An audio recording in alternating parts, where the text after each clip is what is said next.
Well, the United States has ordered its embassy to begin collecting data on migrant crime from several countries, including Australia. The Trump administration continues to expand its own anti-immigration policies, with critics warning of the rise of similar divisive political movements around the world. Let's get more on this with Jared Mondschein, Director of Research at the United States Studies Center. And he joins me now. Jared, good to have you back on the program. Now, why is the Trump administration wanting this data about crimes committed by migrants? How might he be wanting to use that information?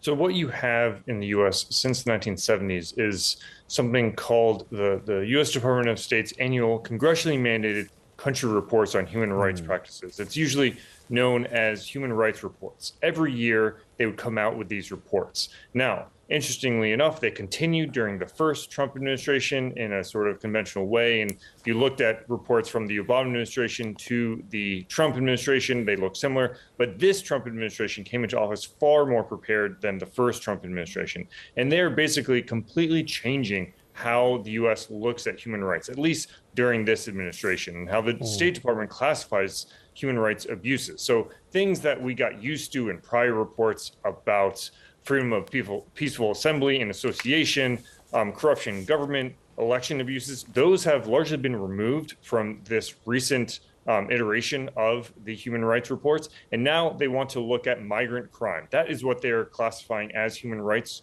violations. And that's why they are encouraging U.S. Diplomats overseas or foreign service officers to collect data on those sorts of crimes. Yes, and do you feel that this might be sort of like a direct intervention by, the Trump administration on various domestic politics of various countries, including Australia? Very much so. And as you said, it's a number of countries, including the UK, New Zealand, and others. And this is very much a domestic partisan agenda having an impact on U.S. foreign policy. It would not be the first time, but also we shouldn't forget that a lot of these human rights reports have been fiercely criticized by U.S. allies and partners alike. For their interference in domestic matters. And that's what was so controversial about this when this came about during the Jimmy Carter administration, because there was such a prioritization of human rights for the first time in modern American history. It did not come without some challenges and some controversy. This time, though, I think this basically documentation of migrant crime is something that goes far beyond the sort of bipartisan consensus that human rights in the United States are important to highlight overseas. Yes, does this then put, the Prime Minister Anthony Albanese and the heads of state of the UK, Europe and other countries where the US is trying to get this information, put them in an awkward situation because they weren't directly told by the Trump administration of what was happening? That's according to that report by the Sydney Morning Herald. That's exactly right. With that said, I think from looking at the way that the State Department has gone about this seems to be more of a domestic policy priority for the administration than some sort of well thought out interagency decision or conclusion for how to prosecute this priority. I don't think that this is something that is a top-down priority. Instead, it seems to be something that someone maybe mid-level in the State Department is trying to get some culture war wins, you could say. So what does it say then about the State Department and also the various embassies and the new ambassadors that have been posted to quite a few countries? What does it tell us about those sort of appointees and how radically different their approaches might be to the countries that they're being posted to? Well, this definitely brings into tension what American diplomats, full-time diplomats who serve regardless of the president, what they try to do versus what the political appointees are doing. So what you have in a lot of major countries around the world are political appointees. So decisions by the president for who that ambassador is. But then in perhaps smaller countries, you often have full-time U.S. diplomats from the U.S. Diplomatic Corps. I think this really is the sort of issue that a lot of American diplomats would have a challenge personally with implementing in terms of going far outside the norms of where U.S. diplomacy has proceeded in the past. And I think this very well may be something that we see a lot of dissent about within the State Department. Yes, let's get to one of the main headlines in the U.S. at the moment, that these criminal cases against the former FBI Director James Comey and New York's Attorney General Letitia James were dismissed today. Can you remind us of the charges and why they were thrown out?